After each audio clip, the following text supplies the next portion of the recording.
with Geneva College. We know many of you have been anticipating this time together as we talk about resuming classes on campus and COVID. So we hope that tonight we can answer many of your questions. We do have a lot of questions that were submitted. And so if we don't get to your question, first of all, I want to apologize to you if we're not able to get to your question, but you're more than welcome to email your questions in to info@geneva.edu, and we'll get a response back to you if we're not able to answer your question this evening. So we have several people that will serve as our panelists this evening. So we have Dr. Jeff Cole, that many of you who know who he is. He will be answering our academic questions, and he's here for Melinda, who's our provost. We have Dr. Jamie Swank, who serves as our Dean of Students, and we'll talk about resident life and Dean, more of the student life aspect. We have Beth Carlson, our physician assistant, who directs our medical services on campus, and she'll be handling those questions as well. And then we have our president, Dr. Calvin Trout, who manages, the college and leads us in the community here. And then we have two other people on the screen. You see their wonderful pictures, and they'll be monitoring the chat for us. So if you've got questions, you can chat through that function there. We have Cheryl Johnston, who's our director of marketing, and we have Dave Layton, who's our associate vice president of enrollment. And then I will be moderating this evening, and my name is Anthony Turner, and I serve as the VP of Enrollment and Marketing at the college.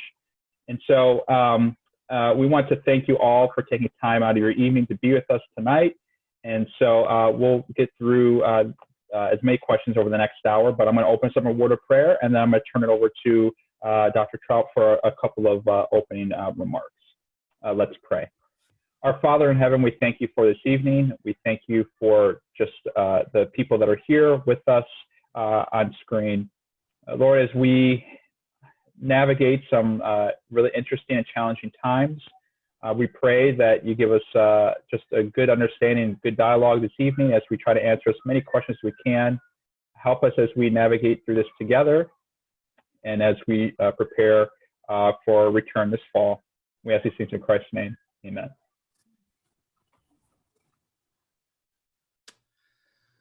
Well, I'm really thankful that you're with us, and a lot of us are getting accustomed to Zoom meetings and that sort of thing, and we're really looking forward to actually having people back on campus, having our students back in person.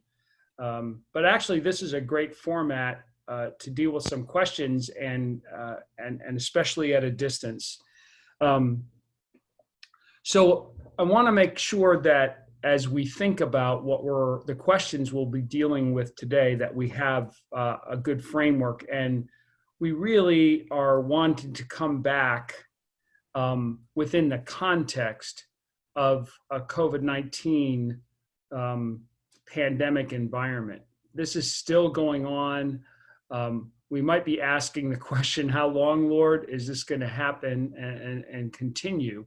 But we have to remember that we're under COVID-19 conditions, and so our priority is to make sure that we're practicing the routines as a community that make it possible for us to have the reality that we cherish, which is in class instruction, in person, still being able to actually be with one another. We have to practice physical distancing, but we're not wanting to be socially distant. We want to be able to be together in an appropriate way under these conditions. And so it's important to remember that we're not trying to get as close as possible to the way Geneva was before the pandemic hit. Rather, what we're trying to do is get the best possible Ministry of Education that we can under the current conditions. And that's a very different thing. That means that we're going to continue to have to make various kinds of sacrifices. To do that, we're going to have to engage in practices that are different than normal, but we want to do that so that we can actually have class together, have time together, and do things in a modified, but hopefully really fruitful and joyful way ultimately. And so as we look at these questions with you, we want you to know that we have been working and preparing to be as flexible as possible. Many of our answers will be about where we are today and where we expect to be in the next few weeks, but we're also prepared and have been adjusting week by week as conditions change, as requirements change, as guidelines change. And we have actually designed a program for the fall so that we can make those kinds of adjustments and we can continue to adjust. We don't know what things are going to be like in 3 weeks and 4 weeks and 6 weeks, but we're prepared to make the adjustments necessary. And we expect that there will be changes throughout the year, even though, for example, in the current surge, we didn't anticipate and didn't want the current surge to happen. We wanted things to go in a different direction. And so, but we're prepared to make the adjustments with you and are thankful for our student body and our faculty and staff because we think we have great strength in our community as we work together and continue with education in the fall. So with that said, I'm going to turn it back over to Dr. Turner and he'll guide us through the questions as he sees fit this evening. All right, thank you.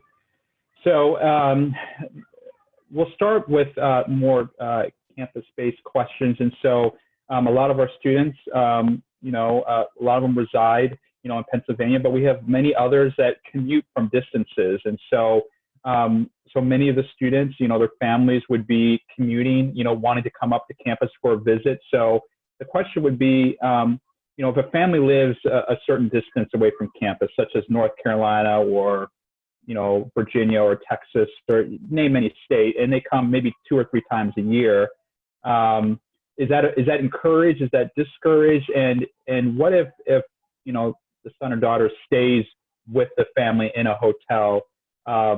Would those practices, should we not do those? Should we put those on hold, or is that encouraged? Or what are some thoughts around that? Yeah, I think that's an important question for us to talk about because we understand at Geneva the value of visits for parents to be able to come and see their students at Geneva College. And so this helps us talk about a couple of the key things we're trying to maintain as we go through this fall term. And so the simple answer to the question is we welcome parents to come and visit their students, and we welcome parents to be able to come actually to the campus. There are a couple of things that we need to adjust from an ordinary parent visit on campus, though, that's really important. First of all, when I was a Geneva student, and this happened a lot even last year before COVID hit, parents would come and they'd take, their parents would come, they'd take us out to dinner, or they'd cook dinner for us somewhere, and we'd have a big group of people. In this context, it's really much better if parents come to visit their child if they only meet their student. And so a context where they go and stay at the microtel in Chippewa, for example, or somewhere, a nearby hotel, but where they specifically come to see their student and maybe come on campus, but don't go in campus buildings. Instead, take their student, like anyone in the region would, maybe to a restaurant where there's dine-in capabilities, or back to the microtel where they could meet and do that in a safe way. And in this context, not have a lot of close contact with roommates and other students. And that doesn't mean they can't talk to their students, roommates, and friends, especially in an outdoor context. It's very easy to have physical distance and to be safe in that context. But there just need to be thoughtful modifications to how that happens. The second thing is if some parents might come on 3 or 4 different occasions during the semester, it'd be good to just dial back on that a little bit and not come quite as frequently through while we're under pandemic conditions. So I think we value having those kind of contexts, but we have to adjust how we do it to enhance safety for the community. Great. So a follow-up question to that, students, typically go home. So we talked about students coming and families coming. What about students going home and also prior commitments such as, siblings' wedding or other other events? What would be the protocol for that? And, is some of these things mandated where we're not allowed to go home as a student, or are they just, will exceptions be made? Can we talk a little bit about that? There's not a mandate that students can't go home, but we want to follow the same principle. So for example, there are some really important reasons. For instance, a student might have a medical appointment at home that's been made in advance. They might have an interview at home. They might have a wedding, like you mentioned, at home. And we think that it's important to be able to participate in those kinds of things, to do so with safety and care. We'll be talking in a few minutes probably about commuters, and commuter students are no different than faculty and staff commuters. We have people that come on campus every day. Some come from as far away as a half an hour. We don't want to set up double standards and those kinds of things, but we're expecting that our faculty and staff are taking great care about who they're with to protect students and to protect the community when they come on campus. And we want that same kind of thought and care when people decide to go home. So it would be really good not to go home just to hang out. If there's a good reason to go home for a weekend, but if someone is someone that goes home every weekend just to hang out, it'd be better if we adjusted that pattern for this semester under pandemic conditions without saying, no, you can't go home for really important things. No, we value family at Geneva. We understand that, but we need to be thoughtful and careful about how we're exposing ourselves and others to real risks under the pandemic conditions. Great. So this question probably has many components to it. The spring semester, we had to make a lot of changes really fast, and we dealt with students moving online. So as students come back to campus, we know that living on campus is going to be different. So how is resident life? Living in the hall is going to be different this year than what we're used to. And then, a follow-up question to that would be, how do we intermingle with people? We've heard a lot of keeping a 6-foot distance, and so how does that apply to my roommates and others in the resident hall? Yeah, it's a great question. I think one of the things that is important for us to remember is this is our now. It's not going to be our always. And so as we continue to move forward and see how the virus progresses or dissipates, then we'll be able to adjust. Especially at the beginning of the year, as folks are coming from a wide variety of areas and regions, we're trying to be particularly cautious to make sure we have a healthy start. So with the residence halls, for those of you not from Pennsylvania, masks are required indoors in all public places. And so that means when you're walking down the hallway in your residence hall, if you come out of your apartment and arms are young, put your mask on right before you leave. You walk out of the building, you got your mask on as you move around the hall. If you're in a common area or walking down the hall to throw in some laundry or things like that. So pretty easy, pretty standard. You leave your apartment, throw your mask on as you walk down the hall, coming in and out of the building. Pretty simple. As far as laundry rooms, lounges in the residence halls, we'll have capacity limits on those that we're asking folks to observe. So we've moved furniture around in ways that allow people to congregate in small groups. in socially distanced ways. And so that'll be a little bit different. Within your, for most of you all, not all, but for most of our returning students will be schoolhouse, Geneva Arms or Young. In those spaces in particular, once you're in your apartment, that's kind of how we, like, it's what the CDC is calling a household, right? That's your household. Mask off, chill, hang out, be together. That's kind of the family unit,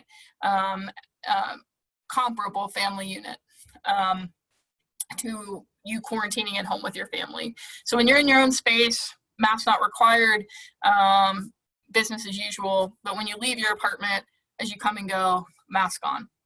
Pretty straightforward. Now, if you're in a memorial or a Kerr, well, let's take those two buildings. The only real difference there will be we'll have capacity limits on the bathrooms. Pretty simple system with the bathroom that as you come in, Residence Life will explain. We'll have a capacity limit. We have a little marking system, just allows you to know. And some of the reason for that is we need to make sure we don't have too many people in one space at one time. And so we'll be talking with you about that in floor meetings once we get back on campus.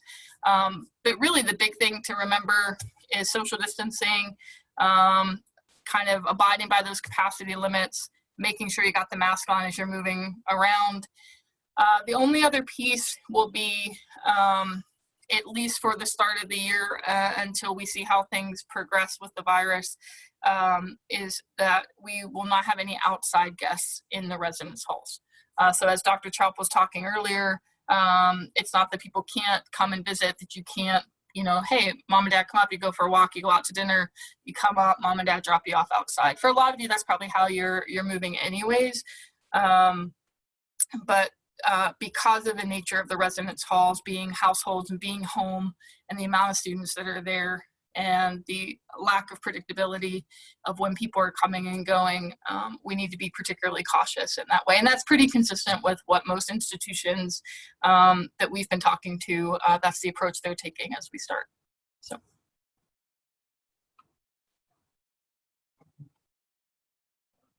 Okay, so we, in Swank, you talked about masking a little bit. And so, you know, what type of mask, face mask, and maybe you know, Mrs. Carlson, our PA, could talk about this as well. What type of mask would be required for students, you know, and do students really need masks or some type of face covering, you know, when they return to campus?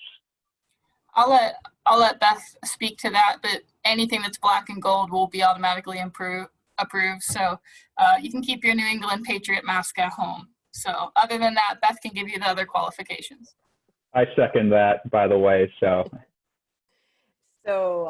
they need to be cotton. I don't care what color they are.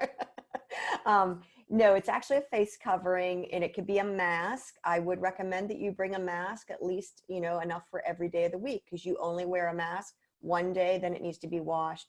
Or you can use the plastic face shield, and we ideally want the face shield to come down to your chin. The mask needs to cover your nose and your mouth and your chin. I don't like it when I see it on TV and everybody has them under their nose. It doesn't do you any good. It doesn't do the person around you any good. Masks are required. That is a mandate here in the state of PA by our governor. In any public location, you need to have a mask.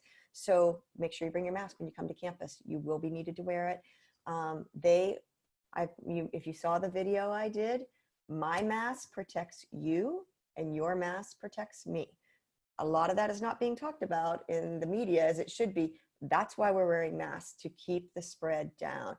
And we want to keep everybody as healthy as possible on campus this fall. So masks are needed. If you need more information about the masks, that we have a great picture of which masks are approved, how you should wear them, and it's at www.geneva.edu.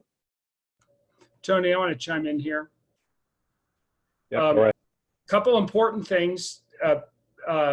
Beth was the star of the mask video, and I was not hurt by that. She did an amazing job. But so occasionally there's kind of a Dr. Trout addendum to these kinds of messages. And this is a simple addendum. Number one, is it important that you like to wear a mask? Answer is no. We can be uncomfortable wearing a mask, but we need to do it. And second question is, do we need to believe that all the science is agreed on masks? And the answer to that is no.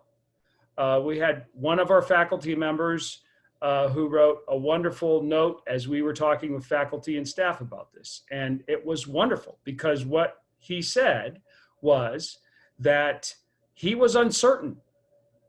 He had read a lot of different things and he was uncertain about how effective masks were and issues related to masks. But he said that he was encouraging us all to wear a mask, even though he had some uncertainties, because he saw it as what we talk about as a Romans 14 issue, that we don't want to put stumbling block in front of someone else. And he said, I don't know whether a mask is meat or a mask is vegetables. And in that passage of scripture, which you can look at Romans 14, it says what we're supposed to do is to defer to our brothers and to think about what our brothers and sisters need and how we as a community understand that we can help and protect people best. So as Geneva College, we're not saying everything's settled on this. This is easy. Nobody has different opinions. In fact, we all have loved ones who have arguments about this and different opinions, but our state has mandated something that we think that we can do and that we can help the community by doing it. And so we're committed to doing it together and figuring it out together. Are we allowed to whine from behind our masks? Yes. Are we allowed to grouse? Yes. We don't have to all think this is the greatest thing that has ever happened. And we don't need to think that by itself, all of our experts that help us who are alums who study epidemiology, they say three things: wear a mask, wash your hands, be physically distant. 2 out of 3 isn't as good. And so that's the protocol we're trying to follow. We don't believe in it the way we believe in the Lord Jesus Christ. It's a practice that we think is the best that we can understand and do together as an institution. Yeah, thank you for that addendum. So as we continue on talking about campus life and resident hall and those things, some of our students work off campus. They have off-campus jobs, or some students might go off campus to do activities together. Will that be encouraged, or what would be the protocols in place for students leaving campus and doing those activities? Yeah, that's a great question. I think the challenge with this question is that there are a lot of different scenarios and moving parts here.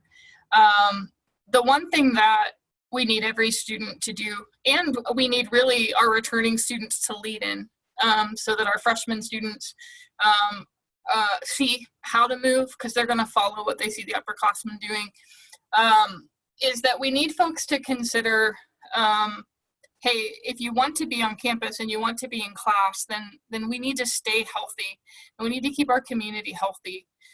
We also have a responsibility to the city of Beaver Falls. This is, we're part of a larger community beyond ourselves, and so we want to make sure that the decisions that we're making honor not just our campus community, but the town in which we live. And so to that question, when it comes to work off campus, obviously students need to work. What we would ask of students is to be wise and responsible as they do. So if their workplace gives them the option to wear a mask versus not wearing a mask, we would ask that they wear one out of respect for the fact that they're leaving our community and coming back. Obviously, that's not a mandate. We're asking folks to think wisely. When it comes to off-campus activities that the college would sponsor, those are things that are really going to be taken on a case-by-case basis, where we're going, what populations are there. So for example, we work really closely with local nursing homes and do service there. Well, obviously that's a high-risk population, so we're going to adjust going there until it's safe to do that. or there might be other activities that are low risk. Maybe it's an ultimate Frisbee game down at Brady's Run or something like that. Well, that's great. That's perfect. We want our students to be active and doing the things that they can wisely. We ask folks to limit, any unnecessary trips, big trips as they leave campus, out of state, and things like that. Right now, we have quarantine requirements and guidance from our state as far as coming from states that are hotspots and things like that. So we want to be respectful of what the state is trying to do. But it's a case-by-case basis. But as far as work, internships, things like that, things that are being done for academic credit, yeah, we got to do those things, and we got to do them wisely. Activities, we're going to be smart about, and we're going to work within the boundaries of the state guidance. But we really want to encourage things outdoors. Outdoors, we know, is safer. That's what all the science is showing us. So we're going to probably adjust how we do activities on campus and off, but we're going to be creative about it. We're going to have fun, and we're going to maximize what we can within the boundaries of what we've been given. That sounded like a political answer, and I didn't intend it to be by any means. It's just a very nuanced question, and the situations are different. So if there are specific questions that folks have about a specific activity, please let us know. We are absolutely happy to answer as many questions as we were able. Tony, I want to add something. I want to add something to this very quickly. This is not an addendum. This is just a thought. We know that when people decide to take a day off, that bad things happen in terms of the spread of COVID-19, and it's not a generational thing. It happens with older people or younger people who decide they can't hack it anymore. And so to go off campus and to gather in close proximity and to not observe the kinds of measures that we're working on so hard has led consistently and regularly to infection. And there are groups who have tried it, and and so we have field research. This isn't hypothesis. The latest sad story I heard about this was actually people who were over 40 who had been really good and faithful in their professional lives, working in the workplace, using masks, using physical distance, washing their hands, and they just decided they just had to have, they had a group of 4 that played poker together regularly, and they just said, we've got to do this. They did it. All 4 of them became ill with COVID-19, and in that age range, 2 of them passed away, and 2 of them are still hospitalized. And that was one night and one day off. And so that's what we would really discourage any of us, faculty, staff, or students, from doing in terms of leaving campus and getting engaged in that kind of context, because it's demonstrably dangerous, not only for the people involved, but for the community. Thank you. So we talked about, again, a lot about resident hall, because a lot of activities happen in resident hall. So returning back to campus and moving in, what does that look like, for families moving, helping their son and daughter to move back into the resident hall? Will protocols be different? Will parents be allowed in the resident hall? What does that look like for the fall? Yeah, that's a great question. If I'm honest, this is probably, at least personally, one of the harder questions that our emergency response team and student development has had to wrestle with over the last couple months, and there's been a lot of them. But for now, because of the amount of states who are seeing a spike in the virus, Pennsylvania is asking that Anybody traveling into the state of Pennsylvania or Pennsylvanians who have traveled to those states, when they come back, they quarantine for 2 weeks. And so we are trying to be mindful both of the health and safety of our community, as well as being honoring to our local and state officials who are asking us to be sensitive to our surrounding communities. And part of doing that for us is on move-in day that we are asking that no parents are in the residence halls. Obviously, that's just for this semester for now. And our hope is that that's not something that will remain. But we are not going to have outside guests in the residence halls for a period of time until things change regionally. And so that's one of the differences. So folks can come and visit outside of the halls, but we're asking that folks not go inside. As you all know, move-in is just a pretty busy time. People are moving around. They're in and out of rooms. They're in and out of stairwells. And so we need to have a more systematic move-in. And so that's kind of where we're at. You're going to get more information about that. We're going to be sending information out here early next week with more details. We know that's hard. We know that's really challenging, maybe a little less so for upperclassmen than freshmen who are brand new, but we know it's still pretty challenging for families. And we're going to try to have as much help present as possible. But we're going to probably be leaning on you all as returners a little bit more in that to give yourself time, pack in ways that are helpful so that as you move in, you can do that with a little bit less help than usual. So we know that's a hard one. We know that. So if you have questions about that or want to talk more about that, happy to do it. Okay. So this one, I think it has many components to it. So, so Beth, this would probably be for you and possibly Jamie as well. So if a student becomes sick with COVID, what is the procedures that that's gonna be required? What are we gonna put in place? And what will she or she be required to quarantine on campus? And then, will they be going home? So could we explain, that? And then in addition, where do they go if they feel like they're starting to develop symptoms of COVID? What are some actions students can take as well? I'll start with this one. So every student's going to be doing a questionnaire every morning that'll ask the symptoms of COVID along with taking their temperature. And if they answer yes to this, it will be reported to student life and student development, and then it'll also come to me. And in health services, we'll be following up with them along with a resident director. But if they become symptomatic, they need to let health services know, and we are going to try and get the student tested and place them in quarantine until we find out if they are positive. And then we will decide what we have to do with the roommates. We have a protocol set up about quarantining anybody that could presume be positive or symptomatic. And then we also have for isolation, and that is for any student that actually is positive with COVID. So health services will be assessing those students and determining where they need to go to get testing. We need to get them tested ideally so we know what we're dealing with, and knowing how long they have to be in quarantine, or if they come back negative, they can be released from quarantine.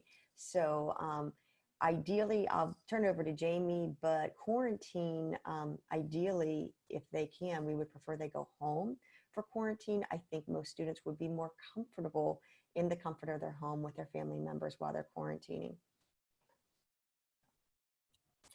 Yeah, we're gonna, it's gonna be pretty simple.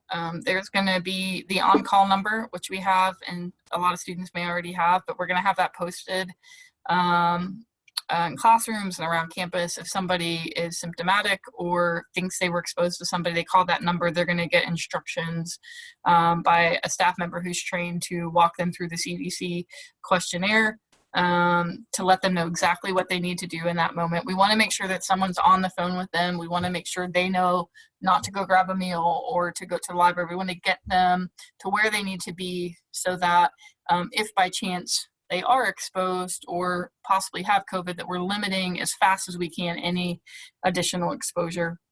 And depending on where you live, we may be asking roommates to quarantine. We're kind of treating apartments as households. So when you're, like I said earlier, in your apartment with no mask on, that's your kind of family unit. And so it's likely that, at least initially in the immediate, that we'll be asking your roommates to quarantine as well until we can get you in contact with health services. If it's in the evening, that will be the following morning or the following business day. And they'll be doing contact tracing and kind of assessing and giving instructions from there. So if you're able to go home, that's really helpful. We do have quarantine and isolation housing, but we're really trying to preserve what we have for folks that are in California or Alaska or aren't in a position where they're close enough to get home. And so obviously, as y'all know, we don't, we might have one person, for a long time, we might have 10 that happen in one day, just we don't know. So as much of the housing as we can keep available, we are prepared to make sure that you can do your classes online. And Dr. Cole will probably talk about that in a little bit in further detail. We're going to make sure you get meals delivered if you have to be on campus. We have all that in place. So, thank you. Yeah, let's go there real quick before we deviate from this. So, Dr. Cole, could you talk a little bit about, if we need to make a quick transition? Again, what does that look like? And then the second question to that is online only permitted if we ourselves are high risk, as well as those that live with us in the dorm? And so can you talk a little bit about that? Sure. Well, I'll let Dean Swank answer the second question, but I can tell you that in regard to the first question, that Dr. Melinda Stevens, who's our provost, has directed the faculty to plan for what she calls nimble instruction for the fall. So that's flexible instruction for the fall.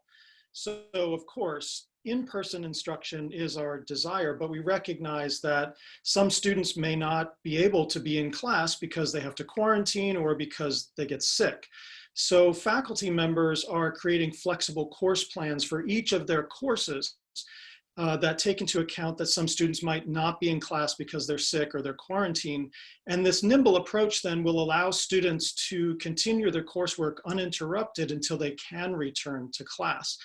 And this approach also will serve us well if we have to move to all virtual instruction in the fall, as we had to do in the spring. We're hoping that that won't be the case, but we don't know. So our goal as faculty is to make that transition seamless. I'm really grateful for our Instructional Technology Services Department, because they've been working with the provost and the faculty to identify technology needs so that every faculty member has the tools that they need in order to include students who must study remotely.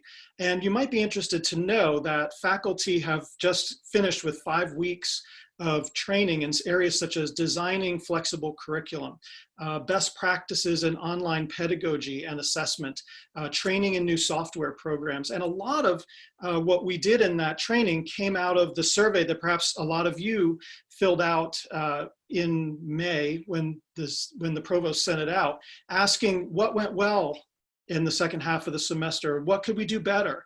And so that student feedback, I want to let you know, was very helpful, and we really appreciate those of you who completed that. So one thing that was clear in both the formal survey and through the conversations that faculty and staff have had with students is that, and this is comforting to me, is that our students highly value in-person instruction, as do our faculty and as do the staff as well. So we all want to be on campus, and that's why there's so many people who are working very hard over the summer to make on-campus instruction happen this fall. And that's why we all need to work together to observe the guidelines that are in place that, again, as has been said up to this point, may shift, but they're really important to follow that so that we can continue with in-person instruction. Great. Yeah, no, that's great. Thank you. So, so let's talk a little bit about, we mentioned a lot about testing again, and so Can we talk a little bit about the Mayo Clinic study that will be occurring on campus? We've got information about that, and so what does that look like in terms of, is it voluntary? Can you tell us a little bit more about that? Yeah, I'll mention a little bit about how that occurred, and then ask Beth Carlson to talk about the details of the study. First of all, everyone needs to understand that this is a voluntary study. Any kind of research study like this has to be voluntary for it to be viable research, and so it's voluntary. We really want as many people as possible to participate voluntarily, because this kind of study will provide us with a very clear snapshot of the landscape of our college community in terms of what's happening with COVID-19, and it will provide really valuable information to people personally that the college will not know. For instance, I'm going to participate and no one's going to know what my test showed, but it will be part of aggregate data that will teach us about the community as a whole. So my personal privacy is protected, and then the overall data is provided to the college. We're one of 2 colleges in the United States that has been selected to participate in this research study. And here's how it came about. We have a COVID-19 advisory council. So as you've heard, we look at guidance from the state, we look at guidance from the CDC, we look at guidance from the American College Health Association, from the NCAA, from all these different folks. And there's a lot of agreement, but each group looks at it from a little different perspective and has different authority and different kinds of recommendations that are helpful to us to process. The advisory council is made up of alumni and friends of the college who have specific skills and roles that help us think about how to implement these things in a Geneva way in our community. 3 of those people have expertise in epidemiology, either from public health perspectives or from pathology perspectives. One from Penn State, who works at Penn State Hershey Medical Center and is a teaching fellow there. One from Johns Hopkins, who's studied epidemiology and finished a master's degree and worked in public health before her children came, and she's now homeschooling a large group of children and doing consulting on the side.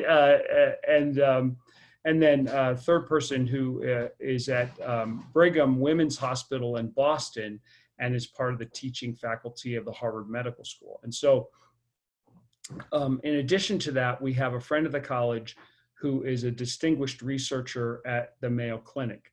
And his research team that studies infectious disease and has been doing that for decades is doing this study with support that is providing this opportunity for us, and is looking particularly at our response to COVID-19 for people who have had COVID-19 in terms of antibodies and some related diseases as well, which Beth can talk to us about. Yes, I would highly encourage all of you to participate in this study. It's open to students, faculty, staff. It's very low risk. It involves a finger stick twice. One, we're going to do it the first week we're back on campus, and then we'll repeat it again in 4 to 6 weeks. We are actually looking to see if you have antibodies to COVID, and we're looking at both antibodies, the IgM, which is the acute antibody, and the IgG antibody, which is the memory antibody, the one you hear about in the news as to whether this antibody is going to last, etc. But this test also is going to test for influenza type A and B, which are our flus, and RSV, which is another respiratory virus, and the normal seasonal coronaviruses, not to be confused with COVID, but there's always been these coronaviruses that we test for on viral studies. But it's very low risk to everyone who wants to participate. We really encourage you to participate because it's going to give us great information for the Geneva community. This is information that's cutting edge. There's no other study like this in the nation currently. The data, we won't get the data. You will get your test result. You're the only one that's going to get your test result. Nobody in Geneva will. We'll get aggregate data, as Dr. Troup said, but we won't get your individual test result, but it'll give you great information. A lot of students in the age range in college are asymptomatic with COVID. So you may have actually had it and didn't know, and we're one of the lucky ones. But normally to get that antibody testing, it costs you approximately $70. It's free. All of it is free. You're going to send it all back in a self-addressed stamped envelope to the research company that's providing the test kits. Like I said, it's just a simple little finger stick. Put it on the little card and send it away, and you'll get the information. But we've been truly blessed to be selected to be part of this study, and the information that is going to be given to the researchers on this is going to make a big difference in how we're looking at, do we keep the antibodies, how many of these people didn't have symptoms. It's just, I think it's very exciting for a student, faculty, staff at Geneva to be part of this study and to be helpful giving this information, and you get information also. But it is truly voluntary, but we would encourage as great a number as we want to get it, because it coincides with how we're looking at, you hear them talk about herd immunity. In the United States, we're nowhere near herd immunity. And this is going to help us with those studies on herd immunity also.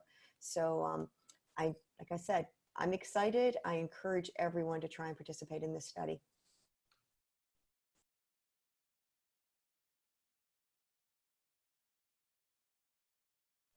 Let's try that again. Okay. So I think I missed a question earlier, Dr. Cole, about when it came to academics that I meant to ask a follow-up. And so, and this might dovetail with you, Dr. Swank, is how are we going to handle labs? Labs are a really important aspect of education for many programs. So how will we handle labs and internships? Will those still happen? Student teaching and those things that students are looking forward to doing. What is the situation to look like this fall regarding those parts of the education of the curriculum? Yeah, so as far as labs are concerned, the answer is yes. Our faculty have been working over the summer to figure out how that's going to happen. Of course, there needs to be physical distancing. So it'll be a little bit different than usual. I know that they're still trying to settle on the procedures for that, so I can't really speak specifically to that, except to say yes, those classes have to happen and will continue to happen. As far as student teaching is concerned, we're bound by local school districts and what they're telling us that we can and can't do. And so the education department is working currently very closely with local school districts to figure out how our students can be in the schools, if our students can be in the schools, and how they can be in the schools. And so students who have student teaching lined up will hear from the education department, Dr. Aiken, as the time nears, and certainly once they're on campus as well. As far as internships are concerned, perhaps Dean Swank can speak to that. Yeah, very similar. We recognize that internships, one, may have academic impact, two, may have financial impact, and three, at minimum, not minimum, have professional impact. And that's something that we want to continue to promote and support. Again, we just ask that as students engage those off-campus opportunities, that they're wise and thoughtful about how they do that within the guidelines of the state, as well as thinking about the larger community when they return. So yeah, just continuing to, and if they have questions or they're not sure how to navigate, hey, I'm only an intern and maybe there's not a lot of social distancing at work and I don't know how to address that as somebody who's new or young, please, our center for career and calling, you can stop by our office, you can talk to your faculty. Like, we're all willing to help help you process those conversations, because there could be really different situations that you find yourself in within the COVID world in internship. It's also possible that a lot of, at least in Pennsylvania, that a lot of internships may continue virtually or have a virtual element. So that may be something that you want to think about. And if you need to work or you need to be on video calls, we're working to renovate the Center for Career and Calling, and one of that is to create also a private room where you can do video calls and interviews and things like that. So if you're looking for space, if you're in that situation virtually in an internship and you need space to not have roommates walking behind you, let us know. We will help to facilitate making sure you have that if your work is going to be virtual in any way. So, Tony, there's a very important aspect to the student teaching question that I want to make sure that we talk about, and that is the State Department of Education is prepared to make accommodations this year like they did last year in case of resurgence of the virus. So if school districts have to go virtual, student teachers doing virtual work, even though there are limitations to that, will still be able to get certified. And it's always up to the certification process to decide how that's going to happen. And I don't have the details from the Department of Education yet on how that would happen this year, but there's a continuing commitment to not put education majors in a position where they can't get their certification under these adverse circumstances. So people can be at ease about that. The second thing on the labs is that the provost has prioritized labs so that the state allows us to continue with exceptional in-person classes identified by the college as high priorities for, so if there was a resurgence that was stronger than where we are now and it forced us to move to different class sizes and more virtual instruction, we would still be able to continue to have labs kind of as long as possible in terms of priority scale. And for people in the sciences and engineers, that's incredibly important. And I just wanted to make sure that was clear. Good, thank you. So we have, about 7 minutes or so. So I want to take a couple of minutes to talk about just student life a little bit, extracurricular. So one of the things that students are probably talking about, or families, is what does extracurricular activity look like this fall, such as fall sports and intramurals and other student clubs such as Upper Room and other activities like that. What is that going to look like this fall for students to engage in and to participate in those various activities on campus? Yeah, I can jump in and other folks can, or President Troup, do you want to kick off and then I can? Okay. As far as activities on campus, we're going to work within the guidelines that we have. So we're going to maximize outdoor activities as much as we can, because we can have more people in an outdoor space.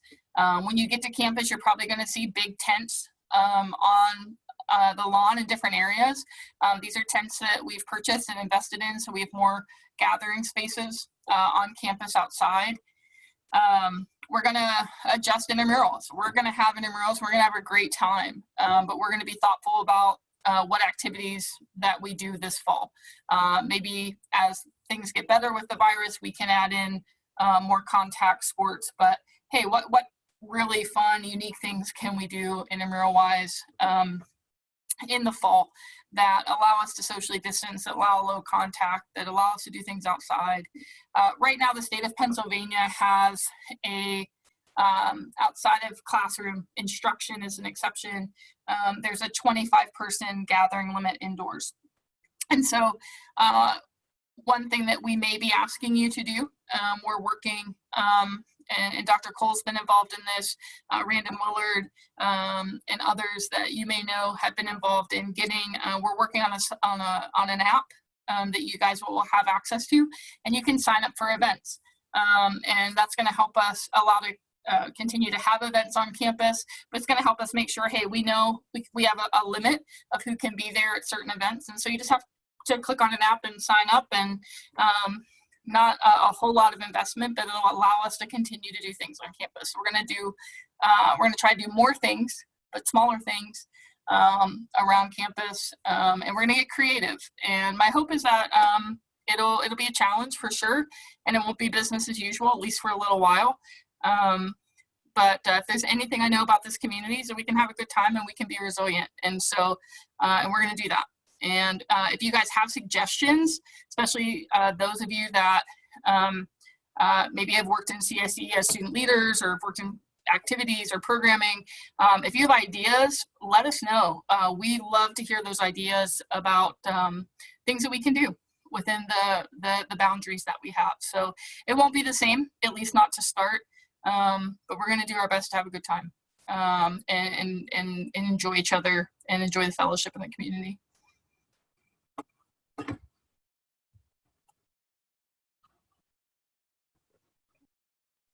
Okay, very, very good. I think I just added some light.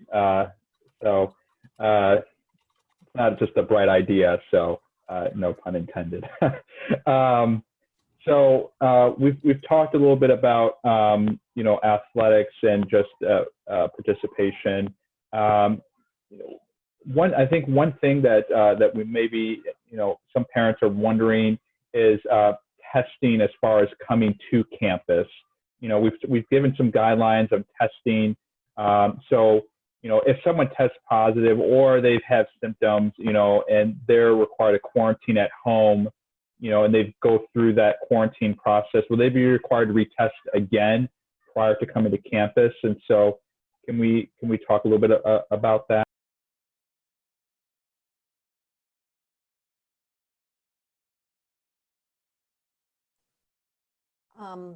So I guess I have to understand the question here, Tony.